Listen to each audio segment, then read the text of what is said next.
Chapter 2. Anyone can throw a punch. Anyone can sell a drug. Anyone can manufacture meth. None of it takes any special skill or strength or courage. There is no glory in those stories. This book is about what God has done and about what God is doing. Look into the eyes of that man in my mugshot, and you'll see no life there. That man is dead. Now I'm alive. Jesus still raises the dead. And that's all that matters. Stories about guns and drugs and the gangster life might be exciting, but they only lead back to darkness. Stories about Jesus lead us to the light. Still, it is important to know something about me before I gave my life to Christ. I was not a nice guy. I was raised in a good Catholic home. I had loving parents. They had 6 children, 2 boys and 4 girls. 5 became honest, hard-working people with families and good jobs. 1 went a different way. At 13, I started stealing liquor out of my dad's supply in the basement. Even then, I wouldn't sip. I wouldn't stop at 1. I drank to get wasted. At 15, I got caught breaking into a nearby country club looking for alcohol. Around that time, I started smoking weed pretty much every day at school. At 17, I somehow graduated and went to work in heavy construction. Every night I got drunk. On the weekends, I did drugs. Then on Monday, no matter how messed up I'd been the night before, I'd show up at the job site ready to go. After one too many DUIs, I was court-ordered into treatment for alcoholism.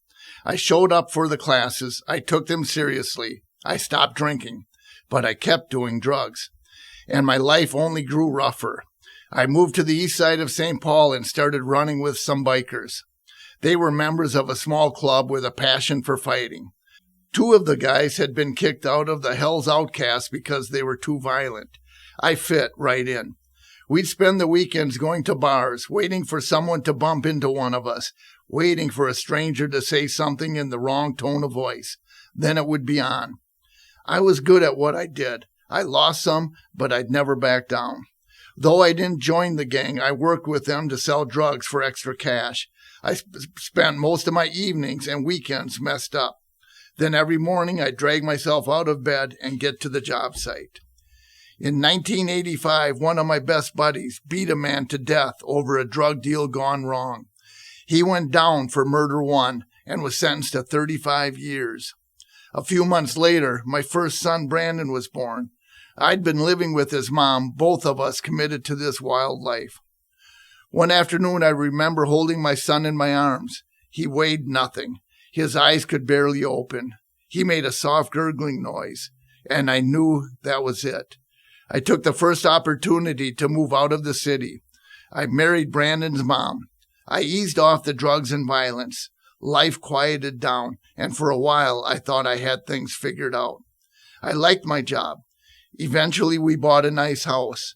Soon my son Ryan was born, and then had my daughter Danica.